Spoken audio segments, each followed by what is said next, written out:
Hello everyone. Easy physics by N K channel पर एक विशेष खबर के साथ आप सभी का बहुत बहुत स्वागत है।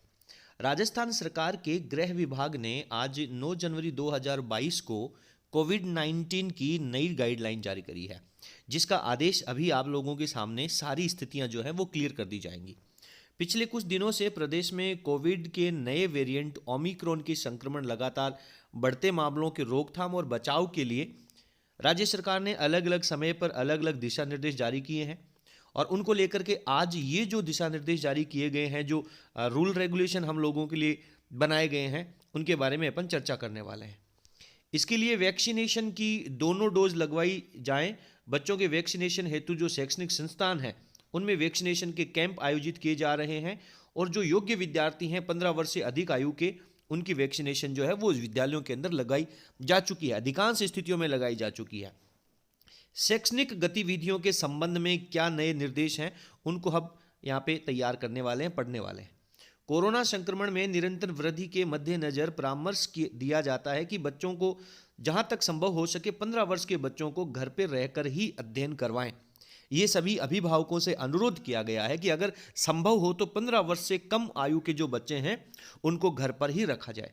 बच्चों में संक्रमण के प्रसार को रोकने के क्रम में शैक्षणिक गतिविधियों में संबंध में निम्न अनुसार निर्णय लिया गया है। पहला और सबसे अहम पॉइंट, राज्य सरकार के समस्त नगर निगम की अगर अपन बात करें तो जैसे बीकानेर है, जयपुर है, जो बड़े शहर हैं वहाँ पर, और जो नगर पालिका क्षेत्र हैं जैसे छोटे शहर हैं, हमारे तहसील स्तर के जितने भी शहर हैं, उनके अंदर कक्षा 12 तक की शैक्षणिक विद्यालय और कोचिंग गतिविधियां आने वाली 30 जनवरी 2022 तक बंद रहेंगी, परंतु ऑनलाइन एजुकेशन जो है वो चालू रहेगी। यहाँ पे 2 पॉइंट डाले गए हैं, एक नगर निगम क्षेत्र है और एक नगर पालिका क्षेत्र है। आपको मैं क्लियर कर दूं कि जो ग्रामीण क्षेत्र के विद्यालय हैं उनके अंदर अब भी कक्षाएं कंटिन्यू चालू रहेंगी कंप्लीट रूप से। इस आदेश के अनुसार ग्रामीण क्षेत्र के जो विद्यालय हैं उनके अंदर क्लासेस लगातार चालू रहेंगी। जो नगर निगम और नगर पालिका क्षेत्र हैं वहां पर जो शैक्षणिक संस्थान हैं उनको बंद किए गए हैं, परंतु उनके साथ विशेष तरह की शर्तें यहाँ पे जोड़ी गई हैं। उन शर्तों को जानना आप लोगों के लिए अति महत्वपूर्ण है। कक्षा 10 से 12 तक के जो विद्यार्थी हैं, जो नगर पालिका और नगर निगम क्षेत्र की बात कर रहे हैं हम, ग्रामीण क्षेत्रों के सारे विद्यालय कक्षा 1 से लेकर के 12 तक के विद्यालय खुले रहेंगे। नगर पालिका और नगर निगम है उनमें 12वीं तक की शैक्षणिक संस्थान है वो बंद रहेंगी। केवल कक्षा 10 से लेकर के 12 तक के जो विद्यार्थी हैं वो कोविड वैक्सीन लगवाने एवं माता पिता की सहमति की लिखित सहमति पश्चात अध्ययन से संबंधित संशय और समस्याओं के निराकरण हेतु विद्यालय और कोचिंग में जाने की अनुमति होगी।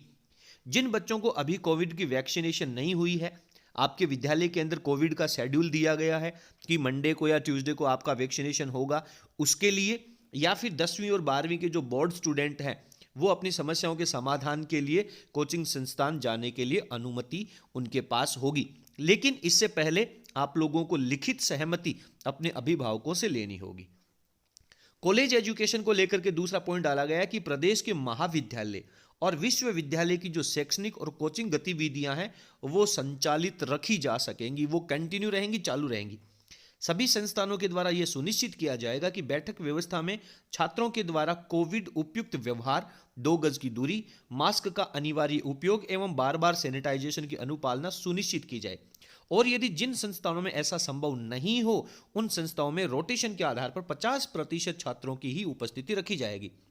एक कमरे में यदि 40 बच्चों के बैठने की क्षमता है तो केवल 20 बच्चे ही यहाँ पे बैठ सकेंगे। ऑनलाइन माध्यम से अध्ययन संचालित रखा जाएगा। उपरोक्त संपूर्ण जिम्मेदारी संबंधित संस्था, प्रधान और संचालन की होगी। बहुत महत्वपूर्ण सूचना यहाँ पे एजुकेशन डिपार्टमेंट को लेकर के ये जारी की गई है। उसके बाद में और अनेक तरह के महत्वपूर्ण निर्देश यहाँ पे दिए गए हैं। समारोह आयोजन के संबंध में, विवाह समारोह में अधिकतम 100 व्यक्ति, चाहे वो ग्रामीण क्षेत्र में हो या कहीं पर भी, विवाह में अधिकतम 100 व्यक्ति रखे गए हैं, परंतु नगर निगम और नगर पालिका क्षेत्र जो हैं उनमें 30 जनवरी 2022 तक 50 व्यक्तियों की संख्या रखी गई है। व्यक्तियों के सम्मिलित होने की अनुमति है। विवाह समारोह में बैंड बाजा, वादकों एवं उक्त संख्याओं को अलग रखा जाएगा। ये संख्या जो है वो अलग से है, इनमें काउंट नहीं होगी। ये केवल मेहमानों की संख्या यहाँ पे रखी गई है। विवाह समारोह के आयोजन के लिए पहले आप लोगों को ऑनलाइन इसके लिए आवेदन करना पड़ेगा, उसकी सहमति लेनी पड़ेगी और बहुत सारे सैनिटाइजर है, मास्क है, 2 गज दूरी है, उन सब का हमें पालन करना होगा। और बहुत सारे पॉइंट्स यहाँ पे दिए गए हैं।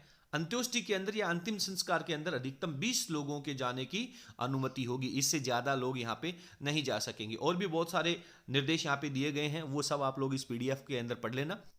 हमारा यह चैनल कक्षा 11 एवं 12 और अनेक प्रतियोगी परीक्षाओं की भौतिक विज्ञान को तैयार करने के लिए बनाया गया है। इसमें बोर्ड परीक्षा के संबंध में कक्षा 12 के संपूर्ण पाठ्यक्रम को तैयार किया गया है और अभी हमारा रिवीजन सीरीज भी चल रही है, जिसके अंतर्गत कक्षा 12 के बोर्ड परीक्षा 2022 के लिए विशेष कक्षाओं का आयोजन किया जा रहा है। हर एक पाठ के महत्वपूर्ण बिंदु आप लोगों को बताए जा रहे हैं।